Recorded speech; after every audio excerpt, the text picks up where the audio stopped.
In the summer of 1943, the United States Treasury quietly transferred 14,700 tons of silver, $300 million worth, from its vaults at West Point, New York, to a destination in eastern Tennessee that did not appear on any map. The silver was melted down, recast into wire and bus bars, and wound into the electromagnetic coils of machines whose purpose fewer than a dozen people on Earth fully understood. The location had no name any civilian would recognize. The workers who handled the silver had no idea what it was for, and the place receiving it, a muddy, half-built compound sprawling across 59,000 acres of condemned farmland, was, at that moment, on its way to becoming the fifth largest city in the state of Tennessee, without a single resident who could tell you why it existed. This is the story of Oak Ridge, and the terrible irony at its center is simple. The city was built to produce one thing, and the moment that thing worked, the city began to die. Before there was Oak Ridge, there were farms, hundreds of them, scattered along the valleys and ridges west of Knoxville, where the Clinch River bends through the foothills of the Appalachians. Families named Gallagher and Scarborough and Pyatt and Tadlock had worked this land for generations. Their children walked to one-room schoolhouses. Their dead rested in small cemeteries among the cedars. It was not prosperous land, but it was theirs. Then came October 1942, and the notices. Some were nailed to fence posts. Some arrived with strangers at the door. Some filtered down through school children. A principal told a classroom that Senator McKellar wanted them to go home and tell their parents they would have to find another place to live. No one explained why. The government is going to take your property for the war effort. That was all. About 1,000 families received these notices across 56,000 acres, and within a year, every last one of them was gone. Some had lived on that land since before the Civil War. They were paid, though many contested the valuations for years afterward. Several families had already been displaced once before by the Tennessee Valley Authority when it flooded their previous homes to build Norris Dam. Now the federal government was taking their land again for a reason it refused to name. What's remarkable looking back is how fast the silence fell over that valley. One season it was farmland. The next it was the most classified construction site on the planet. The man who chose the spot was Brigadier General Leslie Groves, the military director of the Manhattan Project, and he had liked the location for reasons that were as practical as they were cold. The ridges provided natural barriers between facilities. If one plant exploded, the blast wouldn't chain react to the next, like firecrackers on a string, as one engineer put it. The Clinch River wrapped the site on three sides, forming a natural security perimeter. Nearby Norris Dam and the Tennessee Valley Authority's grid could supply staggering amounts of electricity.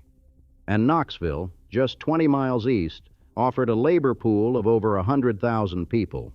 Groves approved the land purchase on September 19, 1942, just 2 days after taking command of the entire Manhattan Project. Construction crews broke ground before the year was out.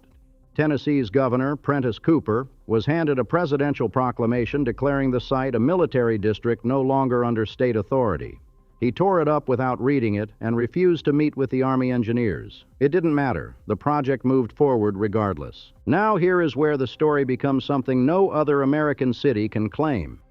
The government did not merely build a factory in Tennessee. It built a city, an entire city, from nothing in months. And it built that city to be temporary.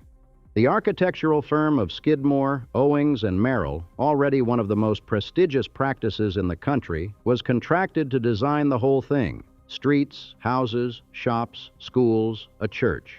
Nathaniel Owings, one of the founding partners, later recalled that in December 1942, the Army Corps of Engineers asked his firm to begin plans for a temporary city. Without telling them its purpose or its location, they were simply told to design a place for people to live while they did work that could not be described. Owings and his partner, John Merrill, took the commission. Merrill proposed curving roads that followed the contours of the ridges, saving money on grading and, perhaps inadvertently, creating the kind of organic, flowing street pattern that would become a hallmark of post-war suburban development. SOM's work at Oak Ridge was, in fact, among the earliest large-scale applications of Bauhaus planning principles and prefabricated construction methods in American residential design. The irony is that one of the most influential experiments in modern American town planning happened in total secrecy for a city that was supposed to be demolished. The first 3,000 homes were assembled from prefabricated panels of cemesto, a material made of cement and asbestos board, shipped from a factory in Indiana, complete with walls, floors, wiring, plumbing, and furniture. Crews could finish and hand over 30 to 40 houses in a single day. Workers coming home in the evening sometimes couldn't find their own house because so many new ones had appeared since morning. The houses came in models designated by letter: the small two-bedroom A, the larger C, the D with a dining room. And they were known, naturally, as the alphabet houses. They were designed to last 7 years. Think about that for a moment. The United States government hired one of the finest architecture firms in the world to design a city for 75,000 people, and the houses were engineered to fall apart in 7 years. Because the assumption from the very beginning was that once the war was won, all of this would be dismantled. The city was a tool. You don't frame a tool and hang it on the wall. By the summer of 1943, the compound that the government called the Clinton Engineer Works, after the nearest town of any size, Clinton, 8 miles to the north, had become something that defied easy description. It was a city without a real name, on no civilian map, behind a fence patrolled by armed guards at 7 gates, growing at a rate that overwhelmed every plan the Army made. They had originally projected 13,000 residents. They revised that to 30,000, then to 45,000. By the summer of 1945, 75,000 people lived in Oak Ridge, and more than 80,000 worked there. A new housing structure went up every 30 minutes at peak construction. There were 10,000 family homes, 13,000 dormitory spaces, 5,000 trailers, and 16,000 hutments. One-room plywood shacks, many of them reserved for black workers, who were segregated into the most distant and least served corner of the compound. The segregation was written into the blueprints. Skidmore, Owings, and Merrill's initial plan called for a Negro village at the eastern end of town, the farthest point from the work sites. White workers got the cemesto houses and the dormitories. Black workers got the hutments, uninsulated, unplumbed, crowded, and a bare-bones recreation center that substituted for the theaters, gymnasiums, and community buildings available in white neighborhoods. Congressional politics demanded it. Certain Southern legislators made their support for the project's funding contingent on maintaining segregation. Plans for better housing for black families were drawn up during the war, but never built, ostensibly because of resource shortages. The hutments were not torn down until after the war ended, when a neighborhood of permanent houses for black families was finally constructed in the Gamble Valley area. By then, the damage to dignity, to health, to any sense that the shared sacrifice of the secret city had been equally shared, was done. The mud was legendary. The roads were unpaved, the construction was relentless, and the East Tennessee clay turned every path into a bog. Wooden boardwalks were slapped down over the worst stretches, giving parts of Oak Ridge the feel of a frontier mining camp, which in some ways it was. When residents ventured into Knoxville on their days off, locals could always tell where they were from. The shoes gave it away. That distinctive red-brown mud caked on the soles. People in Knoxville started calling them the mud people from up the road. The newcomers arrived with unlimited ration stamps and fistfuls of cash in a time of wartime austerity, which did not endear them to their neighbors. They were seen as outsiders, foreigners, who couldn't be questioned about where they worked or what they did. And what they did, overwhelmingly, was something they could not explain. This was the strangest feature of life in America's secret city. The vast majority of its 75,000 residents had no idea what they were building. They knew they were contributing to the war effort. They knew their work was classified. They knew the billboards posted at every entrance and throughout the compound. What you see here, what you do here, what you hear here, when you leave here, let it stay here. They knew that asking too many questions could get you fired, or worse. Some workers recalled colleagues who were simply gone one day, vanished from their shifts without explanation, presumably removed for being too curious. Letters in and out were censored. Phones were tapped. Security guards at the gates checked every vehicle, every lunch pail, every person on foot, 24 hours a day, 7 days a week. The stories that circulated later, probably embellished but illustrative of the atmosphere.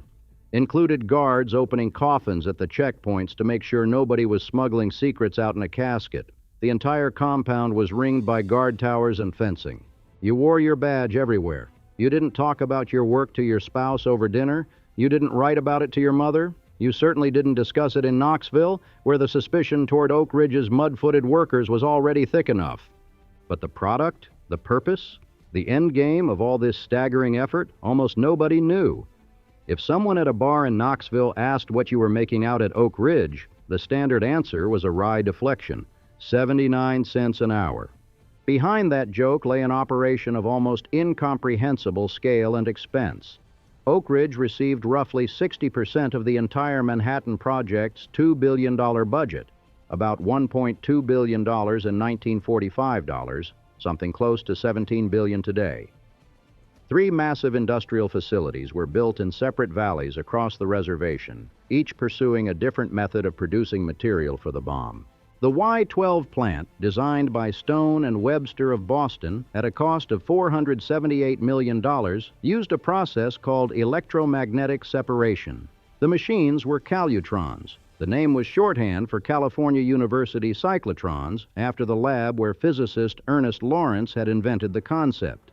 1,200 Calutrons were arranged in enormous oval configurations called racetracks, each one a mass spectrometer scaled up to industrial size. Charged uranium atoms were sent through a magnetic field. The slightly lighter uranium 235 atoms curved on a fractionally tighter arc than the heavier uranium 238, and the 2 streams were collected in separate receivers. It was, in principle, like sorting sand grains by weight using a very precise wind. In practice, it required more electrical conductor material than the country could supply in copper, which is how the Treasury's silver ended up wound into the coils at Y-12, because silver conducts electricity even better than copper, and the Manhattan Project had the leverage to borrow the nation's monetary reserves. The transaction itself was memorable. Colonel Kenneth Nichols visited the Assistant Secretary of the Treasury, Daniel Bell, to arrange the loan. Bell asked how much silver was needed. Nichols said 6,000 tons. Bell asked, "How many troy ounces is that?" Neither man, it turned out, knew how to convert tons to troy ounces, but the silver was delivered regardless, eventually totaling nearly 395 million troy ounces, and special guards and accountants were assigned to track every bar. The Treasury expected its silver back, and it expected an accurate ledger when the time came. Then there was K-25, the gaseous diffusion plant. And this was the building that still defies belief. A mile long, U-shaped, 4 stories tall, up to 400 feet wide, covering 44 acres under a single roof. It was the largest building in the world at the time it was constructed, and it cost $512 million to build. That's $6.5 billion in 2010 dollars. The construction alone employed thousands, and even the contractors used extraordinary measures to meet deadlines. At one point, passenger trains were commandeered to transport construction materials because freight capacity was overwhelmed. Inside, uranium hexafluoride gas was pumped through thousands of barriers with microscopic pores. The lighter uranium 235 molecules diffused through fractionally faster, and the process was repeated through thousands of stages, each one nudging the concentration a little higher. The engineering tolerances were excruciating. Some components required spacing measured in thousandths of an inch, the width of 3 sheets of paper. K-25 had its own satellite town, nicknamed Happy Valley, that housed 15,000 people. It had its own bus routes, its own cafeterias, its own world. The third facility, X-10, was a graphite reactor, a pilot plant for producing plutonium that operated from 1943 to 1963. And became the first reactor to produce electricity from nuclear energy. And there was a fourth, S-50, a thermal diffusion plant built in just 69 days, which used steam heat to partially separate uranium isotopes as a preliminary step. By 1945, all 3 enrichment methods were feeding into each other in sequence because none of them alone was producing sufficiently enriched uranium fast enough. This solution was born of near crisis. In April 1945, with the war grinding on and time running out, none of the 3 processes was working well enough on its own. J. Robert Oppenheimer, in a decision that combined desperation with elegance, ordered them run in series, rather than in parallel. Thermal diffusion raised the concentration to about 2%. Gaseous diffusion took it to 23%. Electromagnetic separation brought it to 84%. That was enough. On July 25, 1945, the last shipment of enriched uranium left Oak Ridge for Los Alamos, New Mexico. 11 days later, it was falling through the sky over Hiroshima. Oak Ridge consumed more electricity than New York City. Colonel Kenneth Nichols, the district engineer who oversaw the Tennessee operations, later claimed the facilities used 1/7 of all the electric power produced in the United States, though subsequent analysis suggests the real figure was closer to 1% of national generation. Still a staggering draw for a single installation and a substantial portion of the TVA's total output. The point stands either way. This was the most energy-intensive operation in human history, running 24 hours a day, 7 days a week, in a city that officially did not exist. And the people running much of it were teenage girls. The Calutron operators at Y-12, 10,000 of them by 1944, were mostly young women, many of them recent high school graduates recruited from the small towns and textile mills of East Tennessee. Ernest Lawrence had wanted his PhD students from Berkeley to operate the machines at Oak Ridge. Wartime labor shortages made that impossible. So the Army trained young women to sit on high stools in vast concrete-floored halls with high ceilings and harsh fluorescent lighting, watching needle gauges and adjusting knobs to keep a reading centered in a narrow range, 8 hours a shift, 3 shifts a day, starting at 7 in the morning, 3 in the afternoon, and 11 at night. The rooms hummed with electrical noise. The women had no idea what the needles measured. They had no idea what the machines did. On their first day, a supervisor might tell them, as one Calutron girl named Gladys Owens later recalled, "We can train you how to do what is needed, but cannot tell you what you are doing.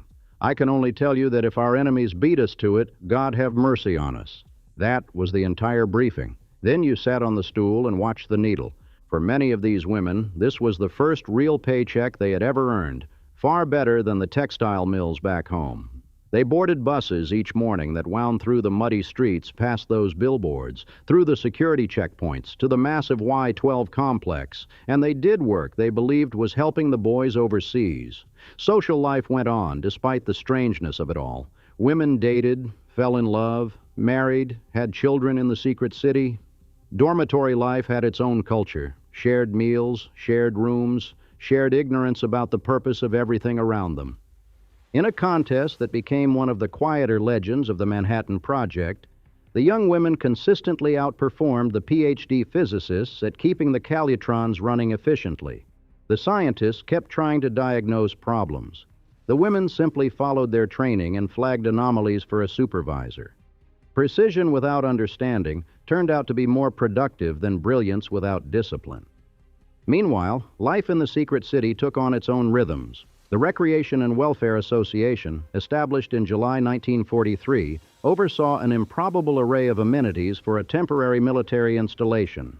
By 1945, Oak Ridge had 4 movie theaters, 6 recreation halls, 4 bowling alleys, 23 tennis courts, 18 ball fields, and a public swimming pool. There were dances on weekend nights, concerts, roller rinks, and organized sports leagues. Chemist Virginia Coleman, who worked at Oak Ridge during the war, remembered fondly decades later, all these things that we had to keep us happy during the war.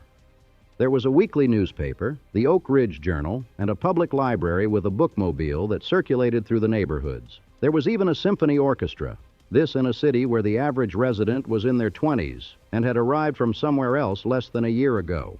The guest house, one of the few buildings Skidmore, Owings, and Merrill designed with any architectural refinement, opened on August 5, 1943, on what would become Jackson Square, the town's commercial center.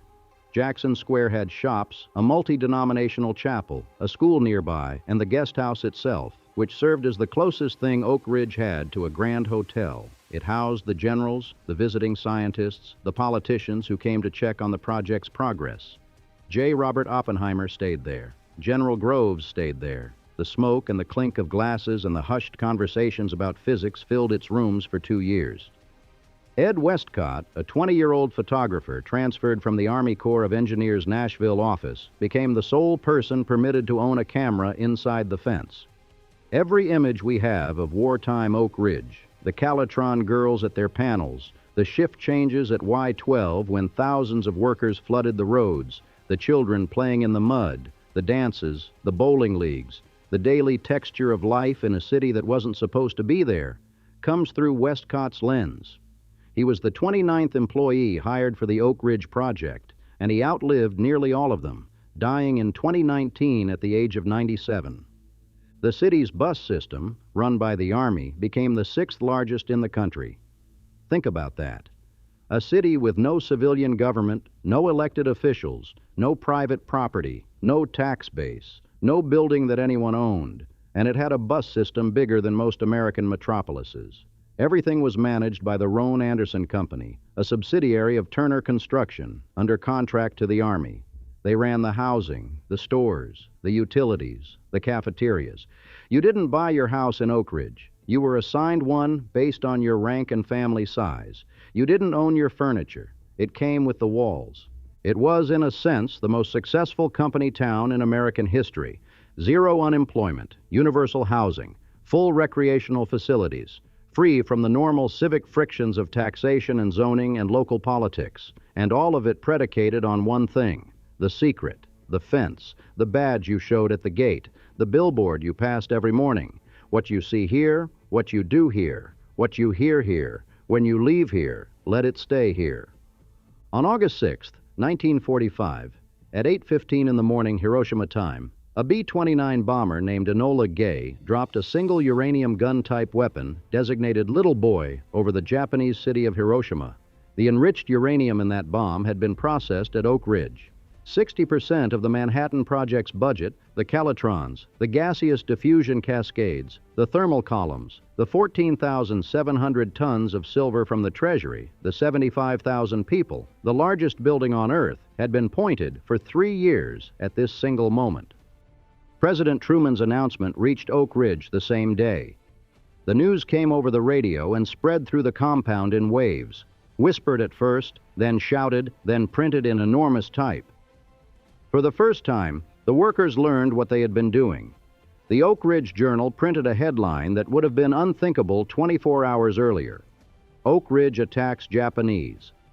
The Knoxville News-Sentinel ran maps and photographs of the enrichment facilities that had been hidden just 30 minutes up the road from its newsroom for 3 years. One graphic in the evening paper showed how 5,000 atomic bombs could destroy every square inch of Japan. This before anyone outside the military had seen a photograph of the actual explosion. People poured into the streets of Oak Ridge. There was cheering, tears, embracing. Workers who had spent years adjusting dials without comprehension suddenly understood that the needles had measured the separation of uranium isotopes, that the buildings they had entered through checkpoints every morning had been enriching the fuel for the most powerful weapon ever devised. Many felt an overwhelming pride. They had helped end the war. They had saved the lives of the American soldiers who would have died in an invasion of Japan. A worker named Herman Summerfield, a chemical engineer, later put it plainly: "I was a good, loyal American. I have a good feeling for having contributed to the war effort. Others were quieter. The war wasn't over yet. Nagasaki would come 3 days later. And for some, the enormity of what they had participated in landed not as pride, but as something heavier, something that took longer to name. The secret that had weighed on the city for 3 years was suddenly, explosively public. 3 weeks later, on August 29, 1945, General Groves himself stood before a crowd of workers at the Clinton Engineer Works. He spoke about the achievement. He dismissed Japanese reports of radiation sickness as propaganda. The war was over. The mission was accomplished. And in that same moment of accomplishment, the secret city began to die. Not all at once, not dramatically, but the logic was inescapable, and the people who understood money and logistics saw it immediately. Oak Ridge had been built for exactly one purpose: to enrich uranium under conditions of absolute wartime secrecy for a crash weapons program. Every dollar, every building, every bus route, every bowling alley existed because of that purpose. The moment the bomb worked, the war ended. The moment the war ended, The crash program was over. The moment the crash program was over, Oak Ridge's reason for existence evaporated. The layoffs began almost immediately. By the fall of 1945, more than 20,000 workers had been let go. Y-12's Calutron operations were largely shut down. The electromagnetic separation process was too expensive and too slow for peacetime production. The silver was carefully unwound from the Calutron coils and prepared for return to the Treasury. All but 67 tons of it went back to the vaults at West Point. Those remaining 67 tons stayed quietly in Building 9731 at Y-12, used for isotope separation research, until 1970, when they too were returned. The books balanced more or less. The country got its silver back. As if the whole thing could be undone, the population crashed. From 75,000 at the peak, Oak Ridge bled residents through the late 1940s as workers scattered to civilian jobs across the country. The temporary city had always known it was temporary. The houses were built to last 7 years, remember. But now the question of what temporary meant became urgent and practical. Was the government going to bulldoze the whole thing, dismantle the plants, return the land to the families who had been forced off it? The answer, as it turned out, was more complicated than demolition, but less satisfying than permanence. In 1947, the newly created Atomic Energy Commission took over from the military, and Oak Ridge got a second life, but a fundamentally different one. The Cold War was beginning. The Soviet Union was racing toward its own bomb. The United States needed to maintain its nuclear infrastructure, which meant Oak Ridge's facilities couldn't simply be abandoned. K-25 continued enriching uranium, now for both weapons and the emerging commercial nuclear power industry. X-10 evolved into what would become the Oak Ridge National Laboratory, one of the largest scientific research institutions in the country. Y-12 pivoted to weapons component manufacturing and nuclear stockpile maintenance. But the city around those facilities was no longer the extraordinary thing it had been. The urgency was gone. The secrecy, while still present around the plants themselves, no longer defined daily life. The sense of shared, mysterious purpose, the thing that had made 75,000 strangers into a community, had dissipated with the headline. On the morning of March 19, 1949, a line of cars half a mile long snaked toward Oak Ridge's Elza Gate, the checkpoint that many considered the main entrance to the secret city. Inside the crowd of nearly 10,000 people were not just Oak Ridge residents, but Hollywood movie stars. Donald O'Connor, Adolphe Menjou, Patricia Neal, Virginia Mayo. There were 16 trained horseback riders, numerous floats, and 20 marching bands. Dr. George T. Felbeck, the Union Carbide executive who had overseen the construction and operation of K-25, used atomic energy from the X-10 reactor to cut a symbolic uranium ribbon, which disappeared in a puff of smoke. The gates of Oak Ridge were open. Anyone could drive in. The secret city was no longer secret. But here is what the parade and the movie stars couldn't disguise. Over 20,000 workers had already lost their jobs. An ongoing bus strike prevented many locals from attending the opening ceremony. The celebration felt, to some who were there, less like a triumph than a farewell. A ribbon cutting for a city that was already becoming something smaller and quieter than the thing it had been. In the years that followed, the transformation continued in the language of bureaucratic normalization. The newcomers who had arrived with no roots in Tennessee had always viewed themselves as temporary residents, young, transient, bound together only by the secret work. Now that the work was no longer secret and many of the jobs were gone, that temporary feeling curdled into real uncertainty.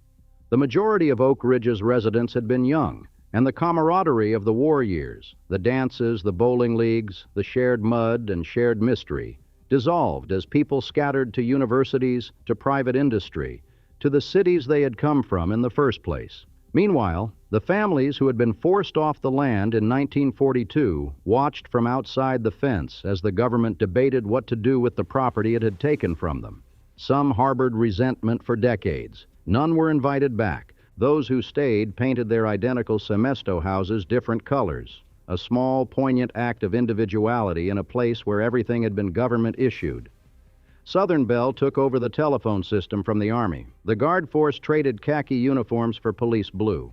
In 1955, the Atomic Energy Commission began selling the houses to their occupants. For the first time, people in Oak Ridge could own the walls around them. In 1959, the community voted to incorporate as a city, electing its own council and hiring its own city manager. Oak Ridge was now officially a normal American town, except it wasn't.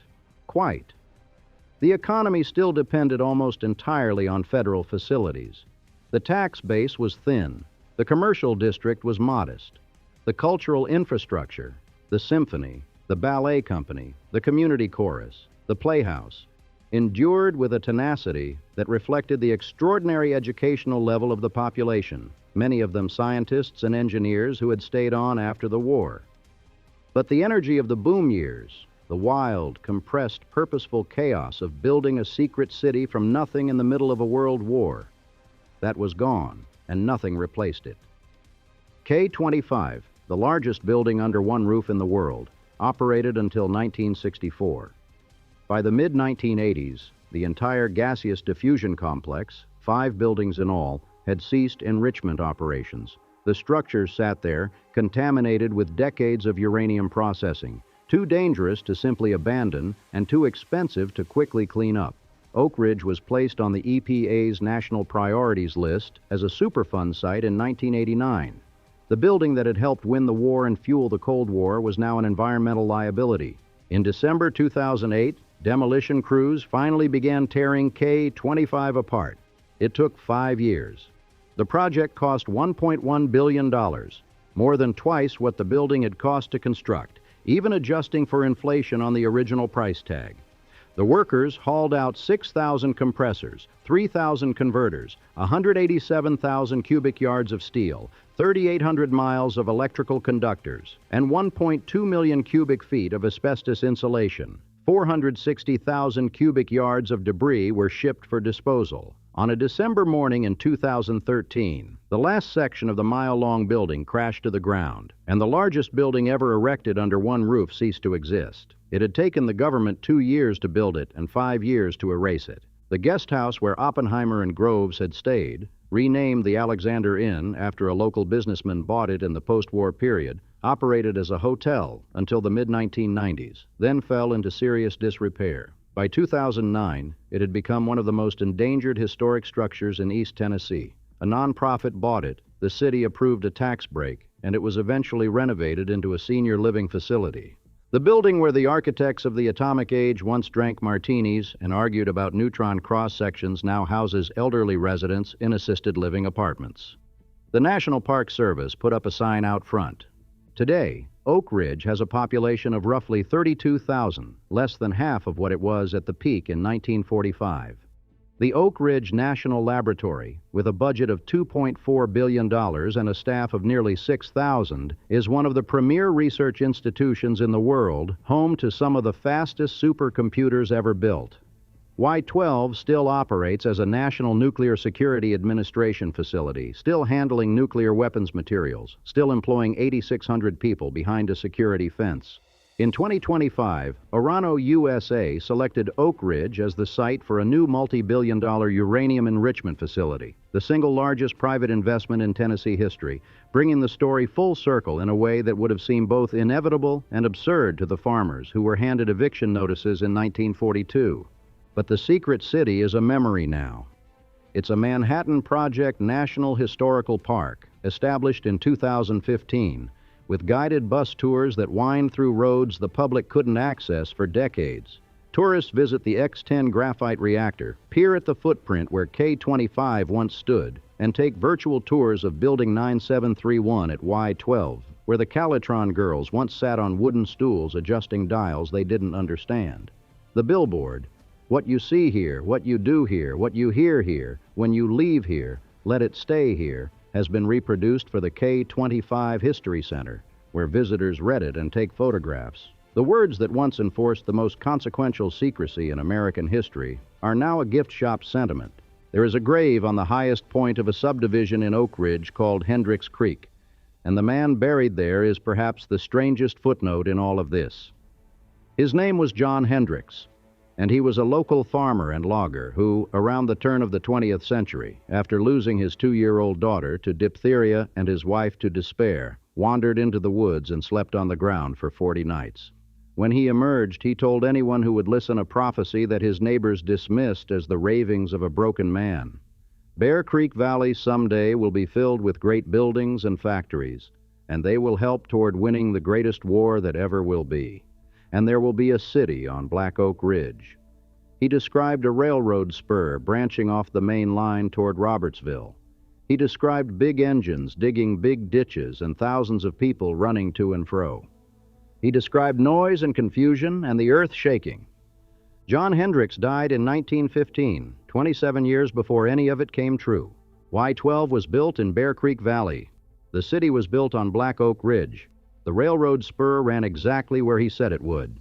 The big engines dug the biggest ditches anyone had ever seen, and the earth shook with the footsteps of 75,000 people who had been summoned to build a weapon that would shake the earth on the other side of the world. Whether you believe Hendricks was a prophet or a coincidence or a story that got polished over the decades until it fit the facts, and reasonable people disagree, his grave sits in that subdivision today, a single headstone on a vacant lot.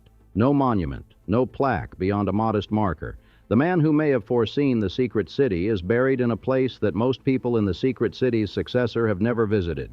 The houses that were designed to last 7 years, many of them are still standing, 80 years later.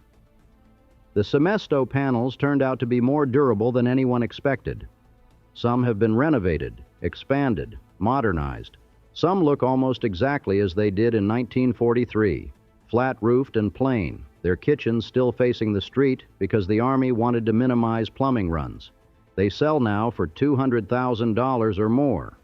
A house the government built in a week, furnished with government-issue curtains and a government-issue stove, designed to shelter a worker for a project that was supposed to end in 3 years. That house is now someone's home, with a mortgage and a property tax bill and a mailbox by the curb. Oak Ridge did not vanish. It endured. It found new purposes: supercomputing, materials research, medical isotope production, environmental remediation, and now, once again, uranium enrichment. But the thing that made it unlike any other city in American history, the secrecy, the purpose, the fence, the 75,000 people who didn't know why they were there, that died on August 6, 1945, in the same flash of light that killed 80,000 people in Hiroshima. The bomb did exactly what it was designed to do. It ended the war. And in doing so, it ended the only reason the city that built it had ever existed.